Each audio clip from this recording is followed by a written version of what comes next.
औज़ुबिल्लाहिमिनश्शैतानिर्रजीम बिस्मिल्लाहिर्रहमानिर्रहीम। अस्सलाम वालेकुम माय डियर स्टूडेंट्स, हम आज जो आपसे जिस सब्जेक्ट के हवाले से बात करेंगे फर्स्ट ईयर कॉमर्स में वो अकाउंटिंग है और इसका चैप्टर नंबर 2 अकाउंटिंग इक्वेशन हमारा चल रहा था।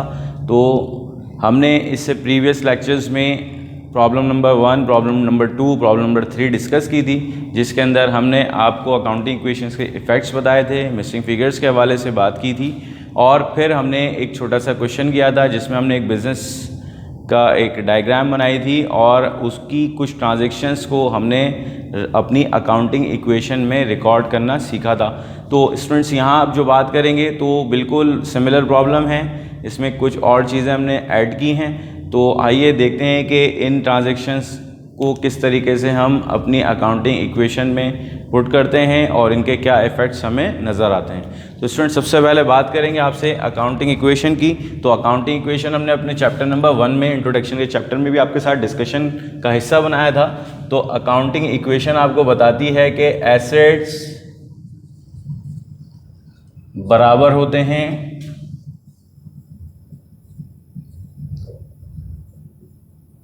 Liabilities plus honours equities. तो स्टूडेंट्स हम हर एक ट्रांजैक्शन को जो कि बिजनेस में इनकर्ड हुई है उनको हम क्विक रिव्यू करते हैं और फिर उसके बाद हम इनको अपनी अकाउंटिंग इक्वेशन का हिस्सा बनाएंगे। तो स्टूडेंट्स सबसे पहले हम बात करते हैं कि हमें जो इन्फॉर्मेशन दी जा रही है वो कहा जा रहा है कि मिस्टर वजीर started business with cash ₹90,000 and equipment ₹30,000। यानी कि मिस्टर वजीर जो हैं इन्होंने एक बिज़नेस शुरू किया है with the help of cash जो कि 90,000 रुपये से लेकर आए हैं बिज़नेस में, और एक इक्विपमेंट जिसकी जो वर्थ है वो 30,000 रुपीज़ है। और फिर उसके बाद बताया जाता है during the month following transactions were completed.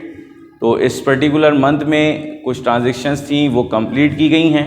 तो परचेज़ की गई है गुड्स ऑन कैश ₹30,000, फिर परचेज़ की गई गुड्स ऑन अकाउंट यानी कि उधार के ऊपर ऑन क्रेडिट ₹40,000। फिर उसके बाद बताता है कि परचेज़ की गई सप्लाइज़ जैसा कि हमने आपको बताया था जब हमने हेड्स ऑफ अकाउंट्स को डिस्कशन कर रहे थे और वहाँ हमने बताया था कि कौन कौन से आपके जो एसेट्स होते हैं। तो उनमें एक मेजर एसेट्स में एक ये भी एसेट्स मौजूद था। तो ऑफिस सप्लाइज़ हमारे पास मौजूद हैं। परचेज सप्लाइज़ ऑन कैश ₹10,000, 10,000 रुपये की सप्लाइज़ खरीदी गई हैं उधार पे। तो उसके बाद कहते हैं स्टूडेंट्स के पेड कैश टू क्रेडिटर्स ₹25,000, यानी कि पे किया गया है cash from firm to creditors और टू सप्लायर्स, जो कि आप जिनसे माल ख़रीदते हैं उधार पर तो आपके क्रेडिटर्स होते हैं। ₹25,000, 25,000 रुपये पे किए गए उनको। और फिर उसके बाद ट्रांजेक्शन नंबर 5 उसमें कहता है कि सोल्ड गुड्स ऑन कैश ₹20,000, जो गुड्स था हमने ख़रीदा था उसको हमने कैश सेल की 20,000, जबकि उसमें जो कॉस्ट शामिल है वो 15,000 शामिल है। यानी कि स्टूडेंट्स हमने जो भी माल बेचा था जिसकी कीमत हमने 20,000 रुपये लगाई थी, 20,000 में सेल किया था, एक्चुअली हमें जितनी कीमत का वो पड़ा था यानी कि हमारे लिए जो कॉस्ट थी वो 15,000 थी। तो इस ट्रांजैक्शन में हमें यानी कि हमारी फर्म को तकरीबन 5,000 रुपीज़ का मुनाफा हुआ है, फ़ायदा हुआ है। आइए स्टूडेंट्स फिर आगे चलते हैं ट्रांजैक्शन नंबर 6 की तरफ।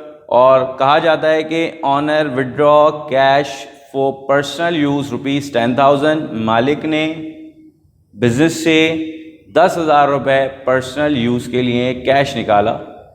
ड्राइंग अगेन हमने डिस्कशन की थी इक्विटी के कॉन्ट्रा अकाउंट के तौर पे।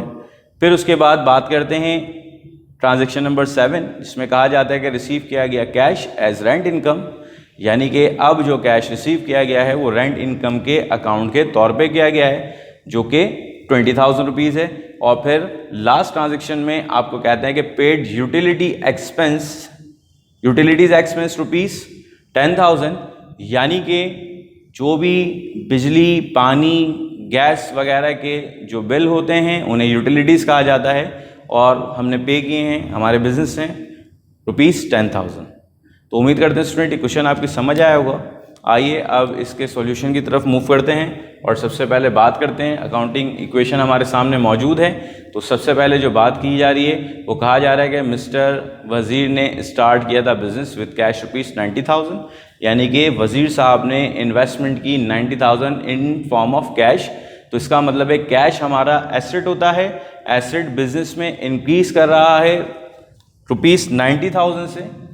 तो कैश हमारे पास आ रहा है, कैश की जगह ये एसेट्स की जगह कैश आ गया हमारा 90,000 प्लस इस कैश के अलावा एक और एसेट भी हमारे बिजनेस का हिस्सा बन रहा है जो कि इक्विपमेंट है। तो इक्विपमेंट भी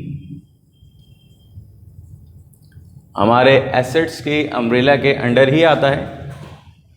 तो 30,000 इक्विपमेंट हमारे पास मौजूद है और चूंकि ये इन्वेस्टमेंट आई है ऑनर की तरफ से तो इसे हम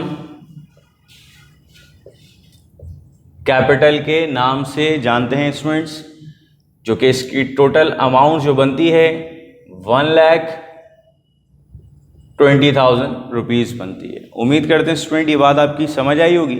तो इसी तरीके से अब हम आगे बढ़ते हैं। ये ट्रांजैक्शन नंबर 1 इसको हम कह देते हैं या आगे इसी सीक्वेंस को हम फॉलो कर लेंगे। तो स्टूडेंट्स फिर हमने जब यहाँ बात की तो हमारे पास इसका जो नेट इफेक्ट है, कैश हमारा 90,000 ही है,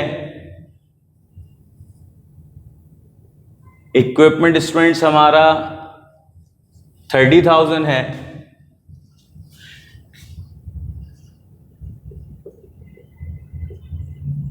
कैपिटल टोटल हमारा 1,20,000 है। तो स्टूडेंट इस तरीके से हमारी ये ट्रांजैक्शन मुकम्मल हुई। अब आगे बढ़ते हैं और ट्रांजैक्शन नंबर 1 जो कि हमारे पास मौजूद है, purchase goods on cash rupees 30,000, यानी कि गुड्स जो परचेज की गई ऑन कैश की गई रुपीज़ 30,000 मीन्स के गुड्स हमारे जो है वो एसेट हैं। तो हमारे पास ये एसेट जो इंक्रीज़ हो रहा है बिजनेस में, हम इसको इन्वेंट्री के तौर पे रिकॉर्ड करेंगे, गुड्स के तौर पे रिकॉर्ड करेंगे। और कैश पे चूंकि परचेज किया गया है तो इसका मतलब है कैश जो हमारा एसेट है वो हमारे बिजनेस से आउट हो रहा है, जा रहा है। तो इट मीन्स कि एक एसेट हमारा यहाँ इंक्रीज कर रहा है और इसके मुकाबले में दूसरा एसेट्स उसी ही अमाउंट से डिक्रीज कर रहा है। तो डिक्रीज होने वाला जो एसेट है हमारा स्टूडेंट्स वो हमारा कैश है। तो इसका मतलब है कि 90,000 में से ये लेस होगा 30,000। इक्विपमेंट में स्टूडेंट्स हमारे पास कोई तब्दीली वाकई नहीं हुई है, ये 30,000 एज इट इज मौजूद है। और इस ट्रांजैक्शन की वजह से चूंकि हमारा कैश कम हुआ तो उसके कैश के कम होने की वजह हमारे पास इन्वेंट्री का इंक्रीज होना था, बिजनेस में आ जाना था 30,000 रुपीज़। उम्मीद करते हैं स्टूडेंट ये बात आपकी समझ आई होगी। और फिर सिमिलरली हमारे पास लायबिलिटीज में कोई तब्दीली वाकई नहीं हुई है, जबकि कैपिटल अकाउंट में भी कोई तब्दीली वाकई नहीं हुई है। अब इसको नेटिंग कर लेते हैं स्टूडेंट्स। तो इट मीन्स के after the effect of transaction number 1 हमारे पास जो कैश ऑन हैंड रह जाता है वो 60,000 रुपीज़ रह जाता है। सिमिलरली स्टूडेंट्स हमारे पास इक्विपमेंट में कोई तब्दीली वाकई नहीं हुई है जो कि 30,000 रुपीज़ है। फिर उसके बाद स्टूडेंट्स हमने यहाँ इन्वेंट्री को जो ख़रीदा था वो 30,000 रुपीज़ के तौर पे ख़रीदा था। तो इस तरीके से स्टूडेंट्स हमारे पास कैपिटल में भी कोई तब्दीली वाकई नहीं हुई है और एक एसेट हमारे पास जो कम हुआ था सिमिलरली उसी अमाउंट से हमारा दूसरा एसेट इंक्रीज हो गया।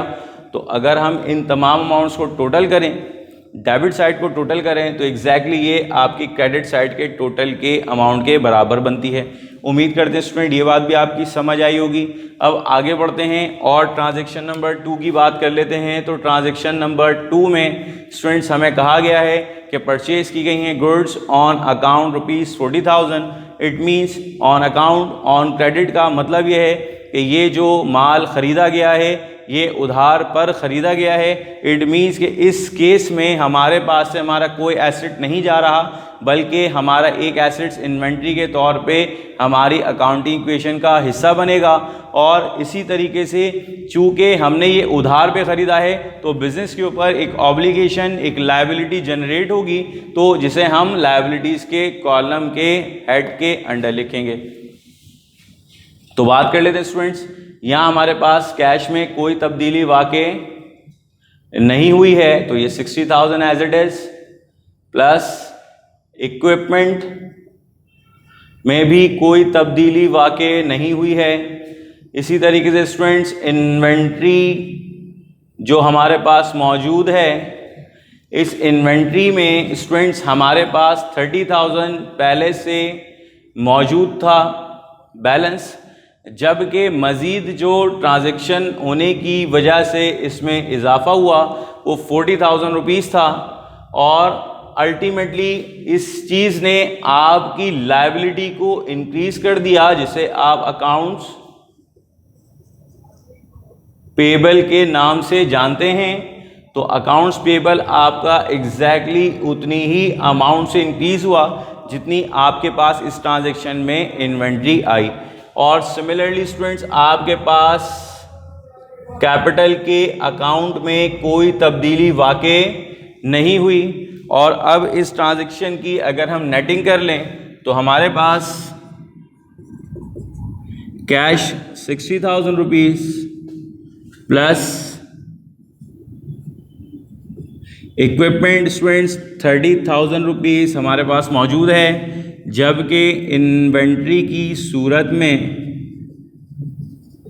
हमारे पास 70,000 रुपीज़ की अमाउंट मौजूद है।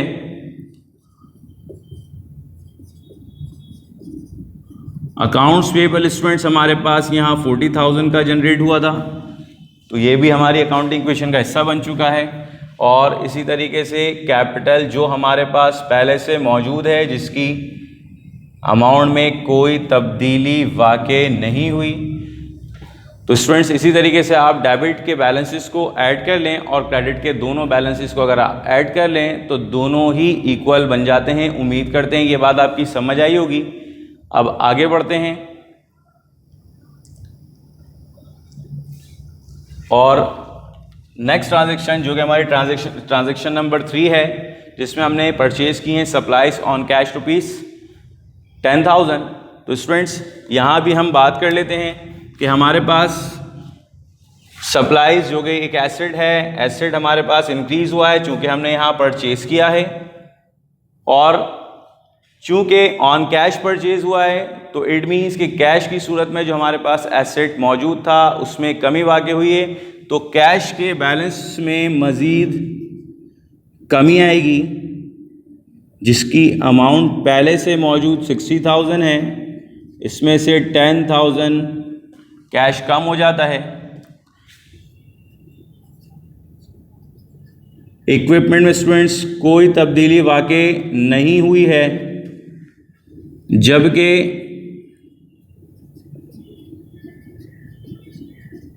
इन्वेंट्री में भी कोई तब्दीली वाक़ई नहीं हुई है। और यहाँ सप्लाईज के अकाउंट में इजाफ़ा हो गया है जो कि 10,000 रुपीज़ है। और students accounts payable as it is हमारे पास मौजूद है 40,000, जबकि कैपिटल में भी कोई तब्दीली वाक़ई नहीं हुई है। और इस ट्रांजैक्शन की नेटिंग अगर हम कर लें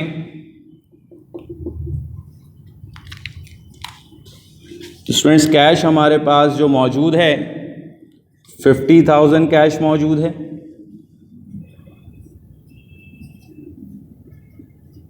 इक्विपमेंट स्टूडेंट्स हमारे पास 30,000 रुपीज़ मौजूद है। सिमिलरली इन्वेंट्री मौजूद है हमारे पास 70,000। सप्लाईज कि अकाउंट में कोई कमी वाकई सप्लाईज का अकाउंट जो हमारा नया जनरेट हुआ था वो भी हमारी ट्रांजैक्शन होने की वजह से इक्वेशन का हिस्सा बन चुका है।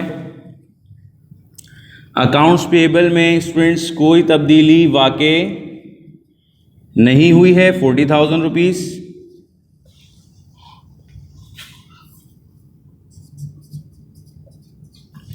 और कैपिटल 1,20,000 रुपीज़। तो स्टूडेंट इस तरीके से हमारी तीसरी ट्रांजैक्शन भी कंप्लीट होती है।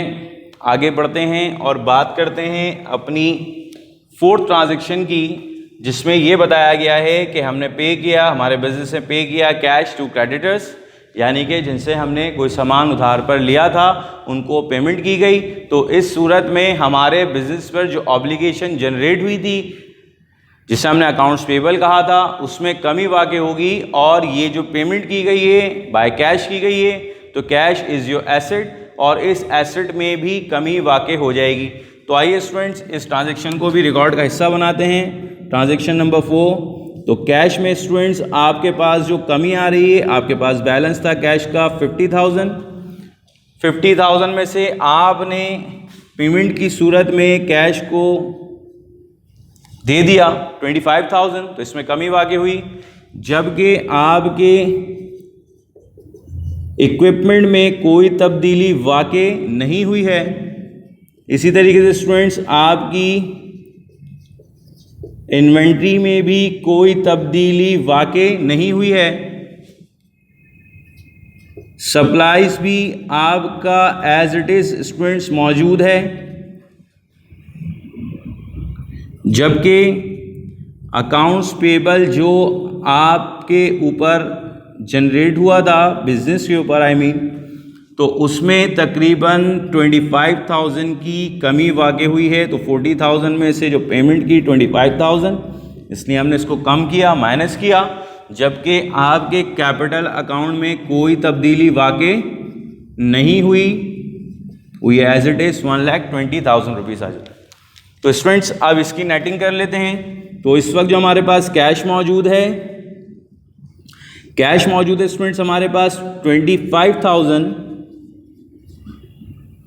50,000 माइनस 25,000, तो 25,000 ही हमारे पास कैश रिमेनिंग बच जाता है। इसके अलावा इक्विपमेंट एज इट इज़ हमारे पास मौजूद है स्टूडेंट्स। इन्वेंट्री की जो अमाउंट है वो 70,000 मौजूद है। इसी तरीके से स्टूडेंट्स हमारे पास सप्लाईज 10,000 रुपीज़ मौजूद है। जबकि अकाउंट्स पेबल की जो अमाउंट बचती है रिमेनिंग वो 15,000 बचती है। चूँकि हमने 40,000 में से 25,000 की यहाँ पेमेंट कर दी थी, और इसी तरीके से अब हमारे पास कैपिटल में कोई तब्दीली वाक़ई नहीं हुई है, तो जो कि हमारे पास 1,20,000 है। तो स्टूडेंट्स अगर आप इन बैलेंसेस को, डेबिट के बैलेंसेस को ऐड करें तो एग्जैक्टली ये उतनी ही अमाउंट बनती है जितनी आपके क्रेडिट के बैलेंसेस को टोटल करने पर आएगी। तो उम्मीद करते हैं स्टूडेंट्स ये बात आपकी समझ आई होगी। इंशाल्लाह इस लेक्चर के नेक्स्ट पार्ट में इस प्रॉब्लम को मुकम्मल करने की कोशिश करेंगे। तब तक के लिए अपना बहुत ख्याल रखिएगा। अल्लाह हाफ़िज़, अस्सलाम वालेकुम।